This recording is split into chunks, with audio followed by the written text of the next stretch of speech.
Hello everyone. तो हम आज बात करने वाले हैं खेसारी लाल यादव जी और शिल्पी राज का एक बहुत ही बेहतरीन और रंगदारी सॉन्ग के बारे में, जिसका पोस्टर आ चुका है और फुल वीडियो सॉन्ग का रिलीज डेट भी आ चुका है।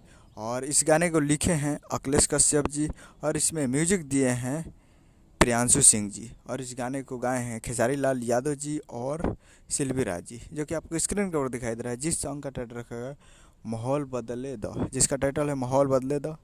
और वीडियो में है खेसारी लाल यादव जी और खुशी यादव जी, फिट में खुशी यादव जी। और ये बहुत ही बेहतरीन सॉन्ग है और एक रंगदारी सॉन्ग है, और जो कि बहुत ही ज़बरदस्त होने वाला है। मैं तो सुना नहीं हूँ, लेकिन जब भी आएगा ज़बरदस्त और तगड़ा गाना है, जो कि खुद अखिलेश कश्यप जी बताए हैं कि रंगदारी सॉन्ग है और बहुत ही ज़बरदस्त है। तो आप लोग तैयार रहिएगा। और यह रहा है full video song religion on 8 सितंबर 2024 को सुबह 6:30 AM पे ये फुल वीडियो सॉन्ग को रिलीज़ किया जा रहा है।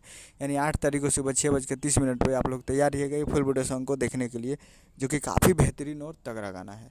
तो यही अब, और यार है Aaradhya films Bhojpuri YouTube channel से, Aaradhya films Bhojpuri YouTube channel पर 8 तारीख को सुबह 6:30 पर तैयार रहिएगा।